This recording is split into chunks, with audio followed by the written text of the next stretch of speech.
LinkedIn family, what's up? Good morning. We are excited to be here for another episode of Thinking on Paper, two writers on Web3. We actually have a third writer today that we're super excited about. He's joining from the West Coast, super early bird out there. But yeah, we'd like to welcome our guest to the show, Mr. Mark. First of all, how are you doing, sir? You look like you are in a different place than you usually are. Are you on the lam? What's happening? Yeah, do I look like I might have been dragged through a fence or a hedge backwards? I am in a car far, far, far up in the Vercors mountains in France. One of my other jobs is I work for a foundation that gives poorer children an experience of nature, and I'm there teaching English to 60 kids from Paris, and I would have no peace and quiet there. So I've taken my car and I've gone down the hill, and that's why I'm in my car. Welcome. Very excited about today's guest. Amazing, amazing, Mark. Why don't you kick off a quick intro for Ben, and we'll get rolling. Excellent. So I think the people in the chat will probably agree with me when I say this, but the first thing that attracted me to B.Earl was that he taught me vocabulary that I didn't know. Like, I love his LinkedIn posts. They're full of a deep vocabulary, which I think is missing elsewhere. And as soon as I saw that, I thought I need to find out more about Mr. Ben Earl. And yeah, that led me to his work. Obviously, Spiderman. That's perhaps he's most famous for that. And now his latest project, which I'm very excited about, RIGLAN, Write3, and literary NFTs. Let's unwrap it. Yeah, well, man, Mark, thanks so much for having me. Jeremy, so great to meet. This is just a real pleasure. And it's such an interesting time for creatives and artists, I think. And it's funny because I hadn't been on LinkedIn for a really long time, and a friend of mine was always like sending intros for me to different people, and this is someone I work with in the blockchain space. And I was like, I probably should check what my LinkedIn looks like. And I did, and it was really bad. So I went back and I re-upped it and redid it and really tried to make it as cool and sexy as I could. And then, started making some posts. I started using it as a social platform because I never really thought of it like that. And it's interesting. I feel like we're doing hey, LinkedIn, we're promoting you. But I mean, really, I just had a call the other day with a friend of mine's son, who's in his, late 20s. And I said, look, LinkedIn has been an incredible source for me. And really just in a lot of ways a game changer. And I met so many incredible people through it. So, and it gave me a place to say things that, I wasn't able to really talk about on Instagram. And or other social media platforms. I don't use Facebook anymore, but I was posting a bit on Instagram. And actually, a friend of mine who's in PR and in tech PR started noticing some of my stuff, and he was really the one who also kind of brought me back into a lot of the fold. Got me an interview with Business Insider, my friend John. Yeah, he's awesome. So he's here on LinkedIn too. So you should John Forberger. If you need great tech PR. Big shout out to John because he really put me on a cool path and got me to speak at Rice in Chicago on NFTs. That was really cool. So I've been really, really blessed with all that. And, and as you said, I just finished up Spiderman. Issue 5 came out yesterday, and Deadly Neighborhood Spiderman, and working on a new Daredevil series. Which is really exciting. And as you said, the really exciting thing for me is with SoulType and RIGLAN and this whole Web3 space that is evolving. It still is, in its nascent phases. And I think that to me is what's most exciting. And I think it's a really amazing time for artists and creatives to really get in and do cool shit. So can I curse? Awesome. Yeah, that's yes, awesome. Cool stuff. Yeah. So quick we shouts. Encourage it. Yeah. All right. Love it. Quick shouts. Liam was the first guy in the chat. Thanks for the kind words about the community, Liam, saying it's one of the best online. Liam, it's because of guys like you chiming in, listening to us, and giving us great feedback. Also want to welcome Joel and Rich in the chat as well. Keep firing some questions and stuff. And glad you guys are here. So Ben, I want to, LinkedIn is really interesting, man. I remember there was a point where I was a little confused by it. I didn't know like how to use it or what to say, or like how to connect with people and how to create messaging that's meaningful, because it's very different than a lot of other communities, but it's kind of into this, dare I say, like slightly more authentic and maybe a drop of soulful in there as well. Like, I mean, it's interesting. Yeah. How has the community on LinkedIn, been interesting for you, or made interesting connections for you? Well, it's done a lot. I mean, I ended up in Amsterdam because of it, speaking on a conference, at a tech conference called Immerse. I ended up in Saudi Arabia, speaking at a conference. That was really cool and really an amazing, incredible experience. I mean, it was literally like 48 hours where I was flown in, ended up in Dubai, like, overnight. And then I did the conference. I got it at 6 a.m. Conference at 3 that day.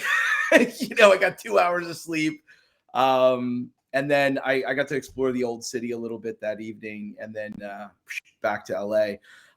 But yeah, I mean, there's been just really so many incredible connections and jobs that have come out of it. I think, for me, it's like I have a unique skill set. Like I really am someone, and I haven't really appreciated this. Sometimes, you really got to celebrate yourself. And I think I forget to pat myself on the back and go, yeah, man, you forget how good you are.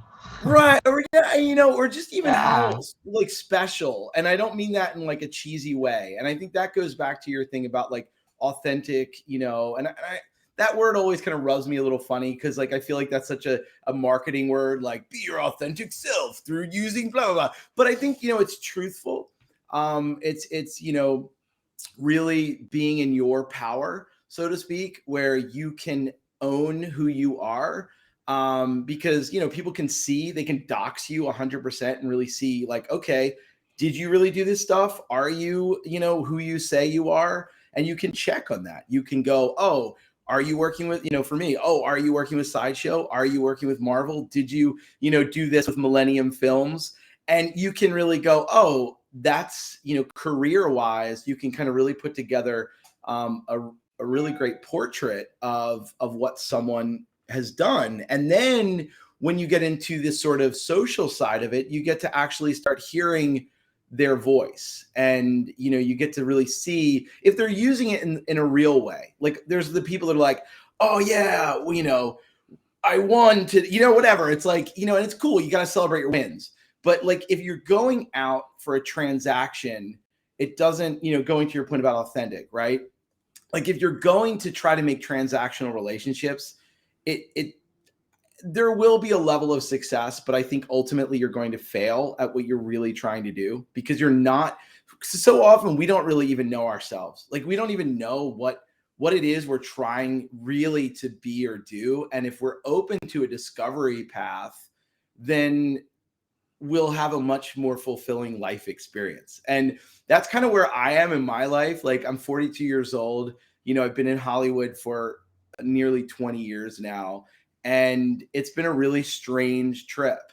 And I have taken every one of my wins and losses, so to speak, or failures, and transformed them, and constantly kept transforming them into that, what is that next thing? And really just kept building it into me, filled with all those scars and everything to really be the best version of me. And I've been, really fortunate to have found a voice. And I think, I've always sort of like had this voice that I've been building, but it's only been really in the past, I would say probably around 5 years. I started to find my voice as a writer, working with the Masters of the Sun project that I did with will.i.am and the Black Eyed Peas. And that was really my first time of going, okay, there's something interesting I want to talk about with regards to like social, social needs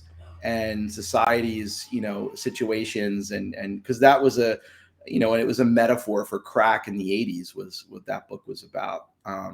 So that really kind of tapped me into that sort of power that I knew that I had, but I didn't really know how to best express it. And then it put me on my current path and allowed me to, like, write, as you said, my crazy long posts on LinkedIn that I hit my limit. And then I'm like, okay, now I have to replace ends with ampersands and try to be, like, find some brevity in my wording. Yeah. So there you go. Yeah, it's one thing that's interesting that you noted on. This is part of what I lean into from a writing perspective is writing can be like an amazing self-awareness and self-discovery tool, even if you're just jotting down the thoughts that are in your head, right? Because you're leaning into this mode, we're in this constant state of emergence as people with our voice and what we're doing and what we want to do.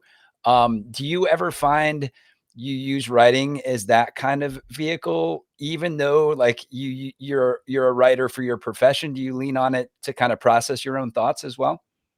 Oh, 100%. I mean, I don't know. I mean, I know this is a video, but this is also audio. I mean, I'm like, I have so many notebooks.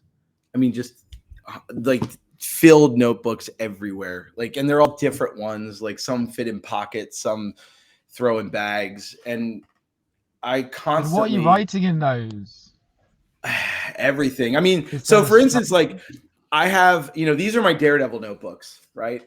So I have 2 of these. I'm working on another story called Planet Quest. I've got 3 Planet Quest notebooks. I keep myself organized, but then I also have my notebooks that are just like filled with ideas, and just little things of, actually this one is this is my Ghost Rider story that was, that was, anyway. But I mean, go on. Sorry. I was just going to say, is there anything cooler than flipping through? I'm looking at mine here. I've got, chunks of mine just, sitting around, and some have stories in them. Some have crazy ideas, but like flipping through a notebook that you hadn't seen in like a year and a half, you're like, who the hell was this dude when he was writing this? Right. Like, super fun. Yeah, man. I mean, that I think is the best part of writing, is that, it really is this opportunity to kind of just process, as you were saying, process your thoughts and connect them. And this is why I don't like writing on a computer first. There isn't that same sort of tactileness that I need. And that's just me. But I mean, I have these Micron 5 pens. They're the .05s that I love. And it's almost like it is a ritual. I mean, it's magic, right? Like, there's something magical about writing and creating. And there's a reverence to the process, and we, as creatives, I mean, it's something that, especially when your creativity is read by the world and then becomes sort of indelible in its existence, you're like, okay, Werewolf by Night is over here on a shelf at Barnes and Noble, and I can't change my pacing in issue 3. Damn, I wish I could have.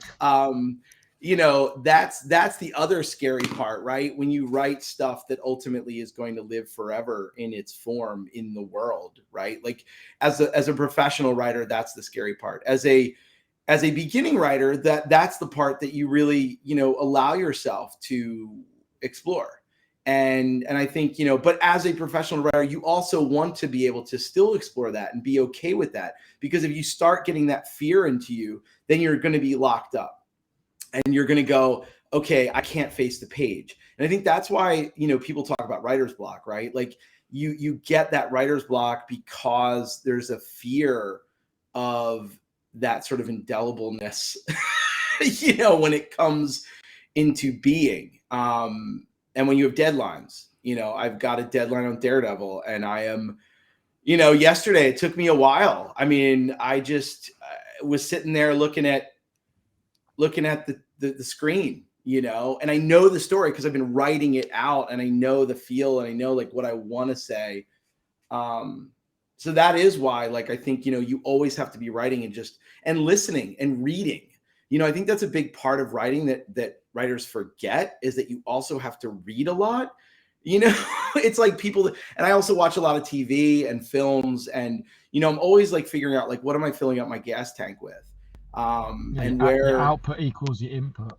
yeah, and really just kind of, and also being present with yourself and listening to yourself, I think is really ChatGPT. How do I get on? I just saw that.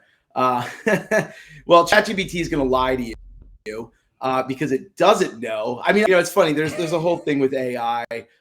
We've been, I have a small team. We've been developing on the OpenAI platform for a year and a half now, and it's an interesting one. And that's how I got into it. I interviewed with the whole OpenAI, kind of team to that access and API. And the reason why I talked to them was like, hey, I want to see what I can do in my creative process as I'm getting into this Ghost Rider series I was about to write. Actually, no, it was a Spider-Man series. I was just about to kick off Spidey, and it couldn't really do what I needed it to do at that time. But I think any tool is it depends on how you use the tool, and I think that's really the biggest thing, right? Like, what do you need it for? Like, writer's block is your own fear. ChatGPT can't help you with that. Your loved ones can't help you with that. No one can help you with that but yourself. Like, that's your life experience. I mean, it's like anything in life, we are our own worst enemy, but we're also our own best friend. And, until we can, be cool with ourselves, we'll never be honest with ourselves, right? Like, that's where truth comes from. That's where great writing does come from. And that's what I'm always on a path to strive to be. I know that I'm not there even, I'm still working on that. And I think I always will be.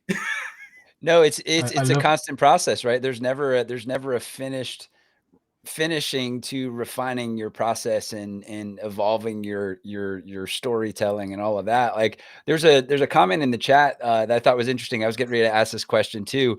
The idea of writing in the notebook is great, because it's like, oh, I'm just writing for me, and then I'll take this to the next process. How do you know, number one, when something's good enough to take it from notebook to computer, and then number two, how do you know when the story's done? Pencils down, hands up kind of thing. And can we expand on that into the kind of your daily writing process as well, as how can you create the thoughts and how the process from spark to deliverable happens? Yeah. Well, I mean, I'll talk about it sort of in two ways, right? Like, RIGLAN, the book that I'm going to be dropping with Soul Type, was a very, very different process. That was me writing for me. And I've been working and noodling on that project because it started as a cartoon that I was developing with a buddy of mine over at Cartoon Network. I brought it into Cartoon Network at the time. It didn't pan out, and then pitched it around town, and still noodling, refining the idea to a better place, and then said, what, screw it, I'm just going to write a book. And I did, and I wrote the whole thing, and then over the pandemic, I rewrote the whole thing. And that is where it is right now. And I still want to refine that even more. But that's an interesting one, because I want to do that with a community. I almost want to do that like naked. And that's where I'm excited about what I'm doing with Soul Type and how I'm going to launch that as sort of as a Web3 project. That's one thing. When it comes to, what I do professionally, and that's, writing for Marvel is one of the things I do professionally. It's a different process, right? Like, the first step of that is, often we get an assignment, with when Taboo is my creative partner, in a lot of projects that I do. And, Taboo he comes from the native and indigenous space. So, a lot of that is me doing a lot of research into that space, talking to different folks and getting an understanding of that space. So research is a big part of everything. And really that is, like, as I said, kind of filling up the tank. So before you can really go into a project, like a professional project, you kind of need to know, well, what am I going in with? Right. And like, what are the ideas I need to start exploring? So for instance, I'll kind of use, I'll use Daredevil as an example, because that's a really kind of interesting one, because we were finishing up Deadly Neighborhood Spider-Man, and I got a call from Devin, one of our editors. and he says, "Hey Ben, I want to share with you something with you. Got some exciting news." And I'm like, "Okay, what's this exciting news?" And he goes, "Your guys are gonna write Daredevil next." I was like, "Whoa, that's awesome!" And he's like, "Yeah, so here's kind of the parameters. We want to create a new villain, and we want to use Echo." And I was like, "Okay." And so then it was like, "Okay, come up with a story." Right. And then it was like, all right, now I've got to go and do my research. So I got like, these Marvel drives of like thousands of pages of comics I had to read, because I'm not, so I'm like a parachute writer in Marvel. They parachute me in, and it's like, okay, write this character. So it's not like, been on that run or reading for a long time on that. I hadn't read Daredevil in some time, so I had to catch up on what Chip Zdarsky, who's an incredible writer, what he's been doing with Daredevil, and kind of get a feel for his tone. And it's like, okay, all right, let me see this. And then, kind of again, read, fill up the gas tank. Okay, I'm getting all this. I'm getting the tone and see what happens with Elektra. Cool. And then I had to read all this stuff with Echo because she's like, hasn't been in Daredevil's life in a long time. So read the Echo stuff. And then this is out there because they already announced it. I was hoping that they wouldn't, they would hold back on like my big villain reveal. That was actually, I got to give props to Devin, editor, who said, "Why don't you use Demogoblin?" As like, I was like, cool, Demogoblin's rad. So then I had to read stuff about Demogoblin. And so it was, again, fill up the tank. So then I went to Notebook and I started just writing ideas and thinking about like, well, what do I want to really explore here? Like, what do I find interesting about Daredevil? And I don't want to tell another, like Zdarsky's doing this incredible run of like gangsters and, the Stromwind twins. And he's also talking about gentrification. Okay, that's interesting. So I kind of like bucketed that. I was like, there's something interesting about this idea of gentrification, money, what do people, this sort of wealth gap. And I think that's something I can ping on. So then, I build and I build. And then I also like, that's where Taboo comes in. Like I'll ping pong ideas off him and I'll be like, "Yo, what do you think? Do you think this is cool? What do you feel on this?" So it's more of a vibe thing. And then, if he's like not resonating with something, I'm like, all right, you know what? Right. Cool. Boom. I'm going to go in this other direction. If you're really just, it's not like, he's kind of that first line of defense before I go to editor. And then it's, keep filling up the notebooks with ideas. And the thing that really hit me, and you can read it because it's announced, in with Marvel. Well, there's this demon monster creature, whatever, in Hell's Kitchen. But the pitch originally that hit me was, what if there was a gate to hell in Hell's Kitchen? Like, it was just like this simple, like, poof, oh, that's kind of cool. It's just like, that sort of lightning bolt moment, and see what that looks like. So then that's, again, Notebook, kicking on the tires on that. So then, Devin was like, "Hey, let's set up a call." I pitched him out the idea and he dug it. He was like, "All right, this is cool. I like, so this is me talking about the professional process, right? Like, this isn't just the, hey, I'm writing for me process. Right. So, and then I went, okay, I worked in what he came back with. And, again, pinged off Tab. I got it from Notebook. And they said, "All right, I'm going to computer now." And I banged out a 5-page treatment. And that's what I first sent over to our editors at Marvel. And also I knew I had a sense of who our artist, Phil Noto. So I kind of, always like to think, because writing comic books is a very different process, because you're working with visual side and you want to also write to your artist's strengths. Like doing Deadly Neighborhood Spider-Man, Juan Ferreira is just this incredible, dream, crazy, psychedelic. And I was like, right to that, let Juan be free. And that's also a big thing as a writer. In comics, you really want to give your artist a sense of autonomy and freedom, because the more that you empower them, the better your book's going to be. And, people might not like your writing. They might not like the story, but if you give your artist the power at least they might like the art. So you can get a win somewhere. You know, can't please them all the time, but you try to, you know, give them one of those some of the time. So I hope that, I mean, it's a long answer because it's a long process, right? But I hope that, you know, figured out some of that, like with my process and sort of, you know, and I'm always in notebooks. Like I'm always going back. It's like a rinse repeat. There's a constant rinse repeat process. Anyway, that's really cool insight into how ideas come to life, and you know what's that, Mark? Insight into Ben's mind, and it's fascinating. Like it seems to be a lot of input, a lot of research, a lot of note taking, kind of like almost, I imagine he spoke about the idea of hell's gate to hell under Hell's Kitchen, and that's the result of all of the input and all of the thinking and that kind of creativity, and then boom, the idea comes and everything spreads from there. And yeah, it's a great insight.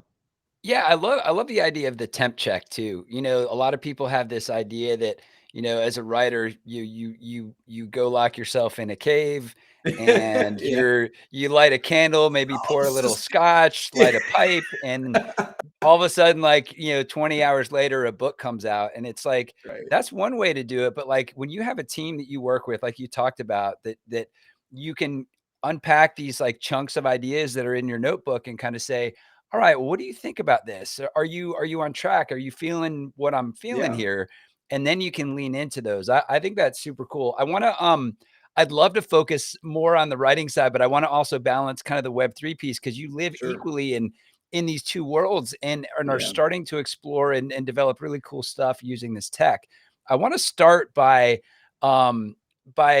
asking you a little bit about your kind of Marco Polo status, in that you've been kind of bouncing around the world, coming back with stories to tell, right? So Yeah. of all the countries that you've been to, including the US, including, you know, where you're at in LA, how has the adoption, perception, and application of Web3 varied? What have you seen from that perspective? Well, you know, it's interesting. I mean, I feel that, you know, being in Amsterdam, the Netherlands, they're very forward thinking. They're very open to a lot of new ideas and new technology. I work with a company also in Utrecht that is in the space. You know, there's a lot of really great stuff happening over in Europe, and Germany, and in Netherlands, just, you know, all over Europe. America, you know, LA here, there's definitely, you know, there's definitely a Web3 community. There's definitely like that sort of blockchain space. You know, been to a lot of events and parties. I'm now a member with a really cool Web3 club called Nova 3, that's over in Hollywood, right? Actually, right on Hollywood Boulevard. And they've got a really cool space, and they do these, you know, I actually did a talk with them a couple weeks ago, really, you know, kind of getting into this Web3 writing and blockchain. And I think that'll be live on their site as well. So Saudi Arabia was interesting as well. I think there's a lot of openness. I think there's a lot of stuff going on I know there's a lot of stuff going on in the Middle East, you know, in Dubai, and in Saudi Arabia, Jeddah. I was in Jeddah to talk. It was actually, you know, it's funny because, I mean, I was in Jeddah for a book fair. I was the one on the panel that also was in both spaces. There was two other folks on the panel that, you know, one was an artist, incredible artist, Nicholas, and the other coming from visual effects, Andy. Or Andrew.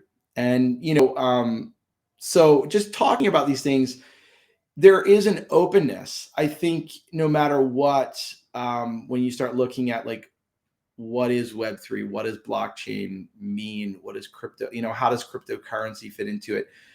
Metaverse, another buzzy word. I think the problem is definitions. I mean, I just was in Nashville to speak internally at one of the biggest independent music publishers, Pure Music, and a really great relationship with those folks. And a good friend of mine was like, hey, you know, we do our yearly conference where everyone from all over Pure Global comes together. and we're doing it in Nashville. Love to have you come and talk about, you know, metaverse, AI, all your work that you've been doing in this space. And I was like, cool. You know, I didn't really have a talk plan, so to speak, but I just was kind of like, let's be open to hear. Like, music is such an interesting industry, and often is the one that's the first to change when new technologies come around, but also is the last to change in some ways because of the sort of the holdback from the industry itself. So it's like it gets dragged along, and this is something that, you know, I've been really speaking to, and this is really, I feel like, my mission in Web3 and in this space is to make sure that technology isn't the tail wagging the creative dog. I've been like saying that in these meetings and in these panels and on these, you know, I don't want to see that happen again. I have been you know, I came from a tech background as well. You know, my dad is a computer scientist and an artist. So I'm like kind of following in the family footsteps type thing. My dad's a sculptor and was a programmer and technical writer. And, you know, so it's like, it's funny. I mean, I look at him and go, wow, like, you know, I am, you know, forgive the sins of your father before, you know, for you must be him as well, kind of thing. It's very poetic.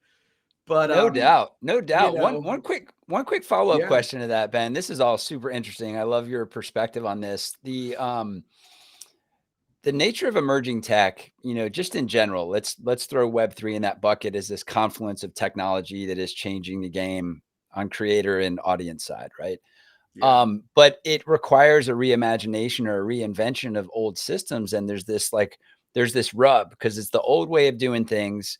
And the old way of doing things sometimes is not incentivized to do something a new way just because the quarter's already in the groove, so to speak, right? So when you talk to somebody kind of coming from outside of the Web3 world, but in the traditional content, let's just call it content creation world, whether it's a story, a film, piece of music, how do you help them dip their toe into it without freaking them out?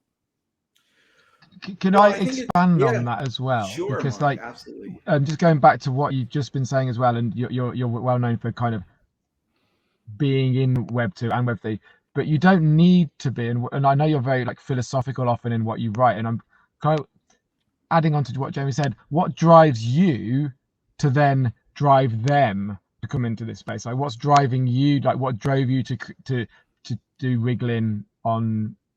I believe it's on Solana, isn't it? Soul Type. Like, yeah, what's driving you to do that? Well, I mean, it kind of goes back to how I got into this space. It was like 2017, 2018. I was just coming off of Masters of the Sun, which was a very sort of transmedia project.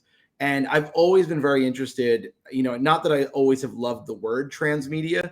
I'm like, this is just a buzzy word for multimedia, you know, like, the reality is that, you know, multimedia sort of doesn't fit the definition correctly because it sits in verticals. And I think the feeling of the idea of transmedia means that it sort of flows between spaces. And when coming off of Masters of the Sun, we had done an AR app. There was a VR that came out with Oculus. And, you know, obviously the graphic novel that I was, you know, worked with Will on and wrote and produced and all that. And then of course there's an album as well. There's the Black Eyed Peas Masters of the Sun album. So I was looking at this as like, wow, this is really, really cool. Like, right. This is this is the beginnings of what I'm seeing using new technology to explore different avenues of storytelling, but creating a cohesive picture, right? Like really building a world like our world where you can go from one to the other very fluidly. And that, you know, but it wasn't really there yet, right? Like I was like, there's a piece missing. Sorry, a little bit of it's the morning air here in Los Angeles is not the greatest. But there was a piece missing. And when I kind of took a step back from that project and went back to work with Millennium Films, and my good friend Ruslan, who's heading up the marketing department there, he and I started talking about this project called Undisputed, and it was a film. It's a film series that I have been pitching internally at Millennium to do as a television series. And ultimately, Ruslan and I were like, you know what? Maybe he introduced me to blockchain and crypto. I had heard about it. I think I had gone to some panel on it, and he was like, dude, he's like, this is the way. He's like, this is the future. Watch these videos, educate yourself on it. We can do an ICO. We can raise the money ourselves, and we can make our own series. And that was the beginning of me going, wow, like it's almost like Kickstarter. Because so here's another sort of wrinkle to it. One of my early projects that I did in 2011 was the very first Hollywood Kickstarter project. We were featured in the Hollywood Reporter. I had brought my friend Lena Headey on from Game of Thrones as an actress and voice on our project, which ended up getting us picked up in the Hollywood Reporter, and it really took off. And it was like this Kickstarter project, and Titmouse Animation Studios, director from Metalocalypse, blah, blah, blah. So I had already known this sort of crowd fundraising sort of perspective of how to finance, creativity through traditional Web 2, right? Like through a funding platform that ultimately isn't a security. It's just, people get stuff for what you do, right? You say, hey, we're going to deliver you this. If we can't deliver this, then, well, you get your money back in Kickstarter. Or if we don't reach our fund, if we don't reach our raise. So that we did raise the money, and it was a really cool experience. And I said, all right, well, this makes sense. Like if we go to do an ICO, it's this empowering to the creative opportunity. And saw like Grammatic was doing one from the music side of things. I said, there's a lot of really interesting stuff happening here. And then this was when NFTs first started coming out. It was like, oh, CryptoPunks had just dropped. I bought some Crypto Kitties, and I always say, damn, I bought the wrong ones. I should have bought a CryptoPunk instead of a Crypto Kitty. Hindsight's 2020. But for me, it was more about like understanding and experimenting, and looking at cryptocurrency not as an investment, but as an experiment, and understanding how blockchain works. And that was really my first sort of toe dip into this like beginnings of what we're calling Web3 now, and looking at it from a creative perspective, saying, hey, we're going to raise money to do a television series, but we're also going to raise that funding to do a video game. We're going to do comics. We're going to do, build this transmedia project, and all this storytelling. And the way that you will move between all of these worlds is with your NFT. And that was my first grasp of, we can do transmedia, and NFTs can be the tool for us as creatives and storytellers to create like a, access tool, key, secret decoder ring, whatever you want to call it, to be able to move between streams and verticals. So that was really my first entry. Unfortunately, 2018 was a tough time for crypto for those of us in it. And we were through sort of like what we're going through now with all the NFTs and crypto again, just a different time. And it wasn't as bad as Mt. Gox and all that stuff, but yeah, no, Ben, super, super interesting that you were leaning on some of this stuff before a lot of like storytellers that are now around doing experimenting with Web3. And you hit the nail on the head. We talk about this, I think, nearly in every episode, is the NFT or the kind of the blockchain ownership technology behind all of this stuff facilitates something really interesting that we haven't been able to do before. And we've been calling it bidirectional value exchange, trademark. it's a long one. Yeah. It's more Bi-E? scientific paper. We need a buzzword like for it, but that's an important maybe. topic with what we've been doing. But I want to pop over. Joel asked a really good question. Joel, great to see you in the chat again. You've done some interesting stuff on the VR side, expanding these stories into some VR stuff. With the project you mentioned previously. What has your experience been, and how do you think it's sitting today? And how serviceable is it today as a storytelling vehicle, and where do you see it going? Well, I mean, it's look, working with VR when we were doing this was like it was like 2016, because everything came out in 2017. So we were building this. It was Will's team that he had, these great guys, Pasha and Ernst. And I was working very closely with them on the storytelling side while they were working on the tech side. And I think they did an incredible job of doing, what they built. To me, though, I wasn't this is just personal. I wasn't as excited about it because I really felt like I don't like putting my head into a headset and trying to move through time and space very differently than I do in a comic, right? Like, it was the way it was built. And I think they did the best they could with what they had, was that, everything was through trigger points and it would move you through time and space. But for me, a comic is the ability to really sort of, go back and forth and really kind of be in control of time and space in your own way, using your mind and your eyes and everything like that. And I think for that, it was a really cool experiment. I think it did incredible stuff and it became the first sort of comic in VR. I don't see how that's going to be something that is a mass adoption. I don't see my son getting into it. I'll be honest, like, I have an Oculus sitting right here. I have an Xbox and a Switch over here. He's on the Xbox, not on the Oculus. Like, he's going on 12, right? Like, this target demographic that all of these advertisers and marketers and people are saying, like, oh, the metaverse, Matthew Ball's book, oh, the metaverse, and I get, like, I appreciate what he did with his book because it was much more technical as to, like, almost like a trajectory building towards, like, what this could be. But at the same time, I feel like we're going to be looking back on a lot of these books and a lot of these things that have been talked about and written and go, wow, we really didn't really see that coming. Just like we didn't see social media coming in the way that it did, right? Like, there's stuff that's going to be happening that we're not going to realize. And I think we miss it because we're not understanding what it means to be human. And I think this is why I go back to creativity needs to be the thing leading the train. Creativity is the thing that we do as human beings. Technology is a outlier and an output of that. It is tangential to, it is connected with, whatever. But at the end of the day, technology in all shapes and forms, whether it's a fork, a desk, a microphone, or a computer, doesn't fucking matter. It's still technology, right? Like, and what that technology does, ultimately, it should be flowing into the background of making our lives more connected, right? Like, a fork allows us to eat, so we don't have to, we don't have claws. We don't have to grow long fingernails to rend our beefy steaks or vegan, bulgogi into pieces, whatever you choose. I think that's why I say it's like, you can try to follow whatever trends you want. But at the end of the day, the trends are not what lead.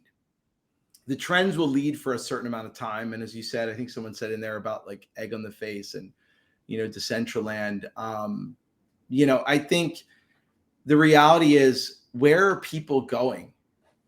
I mean, that's really it. Are people going, where are people going? And even more so, where are people going to get meaning, right? Like, what has meaning to us? A little, and I posted this on LinkedIn, a movie shop, a little, video rental shop opened right in Burbank. And, I saw that and I took my son there and it was a new experience.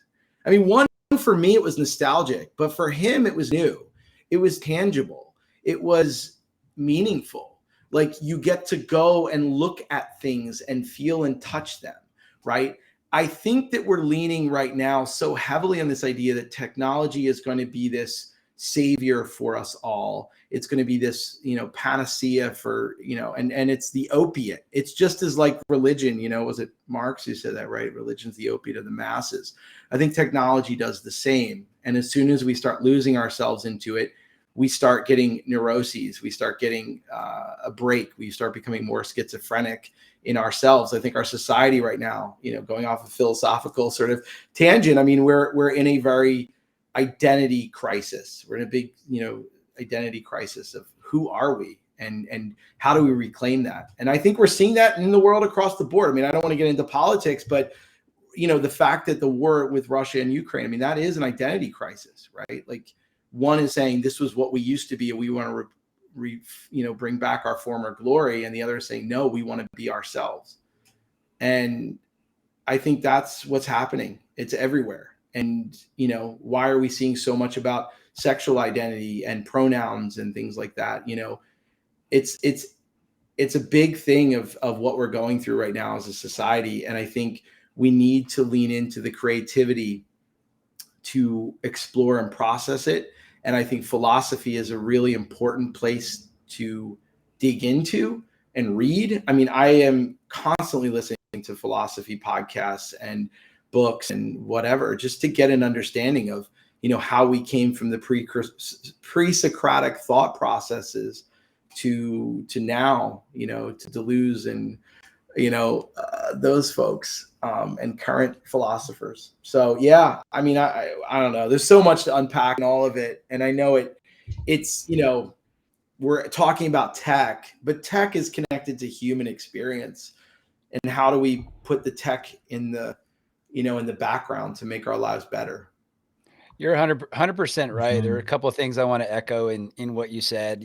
First principle understanding of how humans work, how the world works, the philosophical constructs of all of this stuff, are really important to understand. But once you understand those, you start looking at the world in a really interesting way. And those are important precursors to storytelling, to connection, all of that good stuff. And then on the flip side of that, the tech for tech's sake, we all know is dangerous. We've all seen the, dystopian stories of what happens when, we get less human and more tech and all of that. It's such a dichotomy for me, trying to balance all of that stuff, because tech can be good, but there's a line where it's like, wait, this doesn't seem right anymore. Are we losing ourselves? So that's a really interesting question to think about. And we are close to time. Mark, do you have any other quick follow-ups, or how do you want to be respectful of your time, Ben? And just all of that echoing stuff. that, and it's quite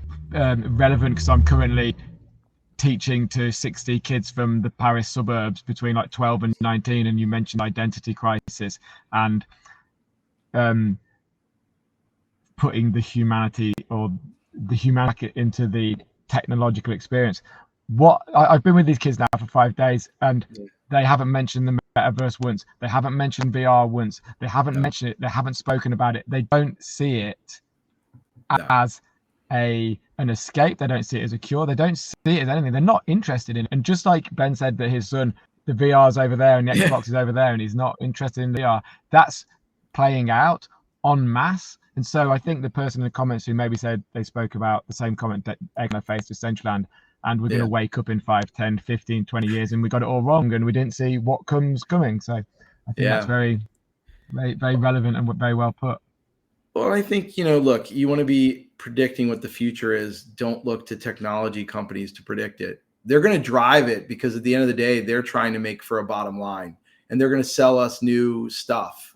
And as consumers, we're being programmed to always want new stuff, right? Like it makes us feel better. It makes us feel an identity, right? Apple did a great job. They made you feel like you're a part of a community and a culture, right? What is the culture? Like what sort of cultures are we connecting to? If, I grew up Jewish and Catholic, so I was raised in these two very sort of different yet similar cultural identities, right? And, and they're all connected. Same with, Islam. I mean, the Muslim religion it's a beautiful faith, and all of these faiths are beautiful. And at the same time, they're also, can be used for great harm, just as technology can. I mean, religion's a technology. If you want to break it down into brass tacks, it doesn't have to have a microchip in it and computer bits. And, like these are technological ways of thought and processes and things that get us to some place. And what does that look like? And writing, kind of going back to what we're talking about is writing. I mean, writing is a process, and whatever your tool is to write, and really it's communicating, right? Like it's how do you communicate an idea that forms in your head and be able to take this sort of like very, this nascent thought, this sort of amorphous float, and grab it and say, okay, what does that mean? And that's, you know, it's funny. So RIGLAN, the book I wrote, is about bad ideas gaining autonomy. What happens when bad ideas gain autonomy in the stories that they were created in? And in Robin Hood, all of a sudden, the, you know, bad idea has shifted things around, and all of a sudden it's infected the sheriff. Well, now the sheriff is no longer bad. He's good. Well, was that bad? Right? But that didn't allow Robin Hood to become the hero. So the question starts to become about this gray area of what is evil, what is good, what is bad, you know, what is a bad idea? And really, how does it affect us? Because we sometimes don't know that we're taking a bad idea and then giving it power.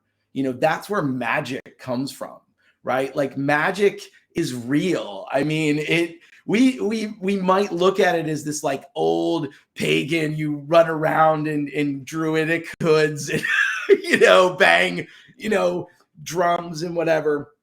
But, you know, magic has always been connected to nature. And we are a direct connection to nature. We are a part of this world around us and the universe and the cosmos, and we're spiraling through space in multiple directions in every which way, and we don't feel it.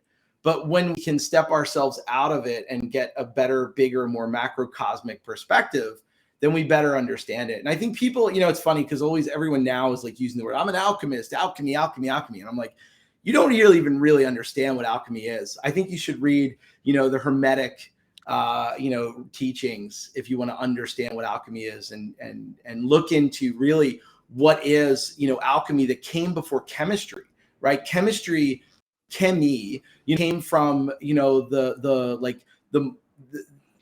Middle East, and it's Arabic, right? So it's like chemistry is similar. You're balancing equations, right? So like I went into school for I was a biochem major when I started, and then shifted into English because I wanted to make movies. But, you know, I studied so much chemistry, my brain hurt, and I was like, oh, this is not for me. But but chemistry is at the core of it. It's about creating something new and balancing and taking elements and bridging them together, and positives and negatives, these binaries, right? And then finding ways to take binary and create it into some sort of superposition of something that is brand new. I don't know. I mean, this is, you know, if we can look at a holistic approach of all these different studies, everything from history to science to math, you know, and I don't know, I'm kind of, you know, my son's homeschooling. I'm sitting there looking at his math. I'm like, dude, you're in 6th grade. Oh, this stuff hurts my head still. I've been so out of that. But there's a great book actually I read called The Story of Mathematics. And it really sort of gave me a new perspective on math, on calculus. There's another great book that I almost finished reading. I have a lot of those unfinished books called Infinite Powers by this guy, Steven Strogatz. I've got it right here in front of me, so it's not like I memorized his name, but Infinite Powers. There's another great book called The Jazz of Physics. That's another great one. I think it's Stephen Alexander. These are, you know, and again, it's like as a writer, we should always be expanding and learning and growing, and not looking at like, oh, I'm going to write fantasy, so I should only be reading fantasy books. Like, that's fine, but what you're going to become is a copy machine, and you can write really great fan fiction, and that's cool. And that's really going back to AI. That is what AI is. It's a great copy machine. It's able to copy all of this stuff and do it really. And now even with ChatGPT and a lot of the stuff, and it's getting better. But at the end of the day, it's never going to feel how we feel when we go through something painful. And, you know, because it doesn't experience the poetry of death. And that's all we have as humans. And I think that life-death cycle is what gives us the edge over technology. Amazing. Ben, I could listen to you riff on that stuff for a long time. I wrote down all those books. I'm big on the interconnection of all of these first principles, and man, yeah.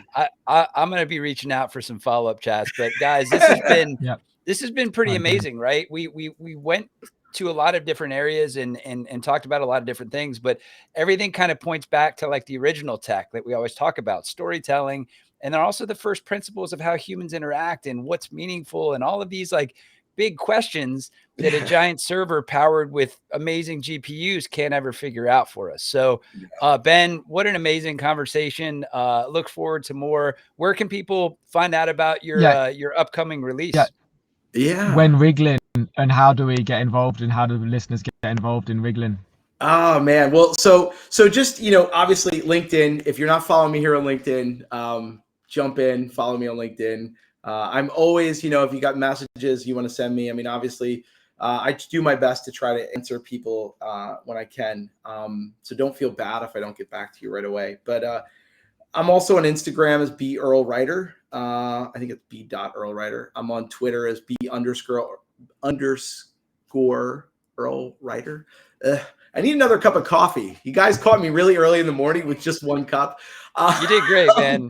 But thank you. I just go into that turn it on mode, man. Just go, engines revved, at the starting line. And then with RIGLAN, which I'm really, really excited about, I got to give a big shout out to the Soul Type folks, to Paco and Juan and Donald. Those guys have been really an incredible resource and team for Web3 writing and for this whole space. And they really care. They don't want to just throw things out to just make a buck, right? And they really want to work with the authors and really help build an audience and look at this for the long run. So I have to give, my hats off to that and give my flowers to them for that, as they say. So, we actually were supposed to be minting within the next week, but because of, they've been doing some tests and kind of kicking the tires on the tech, kind of just seeding things with the community, we saw, and Paco saw, and his team saw that, we needed to sort of push RIGLAN because it is going to be like our bigger launch and their bigger launch, because, it is 3 Solana. We got to make sure that there's a value add there, and it's worth it. And, I really always want to make sure that anyone that, comes into the community feels that they got, they're getting what they paid for. It's always a big thing for me. So with RIGLAN, you'll get the book by getting your NFT, which is variant covers, and they're all different, much like a comic book. And the artwork is incredible. It's a mixture of human and AI generated. Those guys did a crazy creative, awesome job taking text that I wrote and feeding it into the AI. So it really is a very interesting collaborative sort of process, right? Where the text to art came from the story itself. So it'll be April 20th, 420. So, make of that what you will. Sounds like a party. Sounds like a party. Let's do it. It's not, I'm not a party taker to that space but my brain is so crazy already. Yeah. Well, please be sure to send links when that stuff is ready. We'll blast it out to all of our network. Amazing pleasure chatting with you, Ben. Really enjoyed it. And just a heads up, guys, future guests coming up. We've got folks from the innovation team at Warner Music. We've got the CEO of Pixelinks, which is a music game company. It's Ender. Yeah, he'll be with us. Ender's a great guy. And then we've got Josh Katz from Yellowheart coming up, building virtual music venues. So we got a lot of stuff coming. Thanks for a great time, Ben. Mark, any closing thoughts on your side? No, it's been wonderful getting a little insight into the mind of Ben-Earl. Thank you. Appreciate it. Guys, thank you again so much. All right. Have a wonderful Thursday. Happy Thursday. Yeah. Same to you. Have a Take wonderful care. day, you too. Take care. All right. Cheers.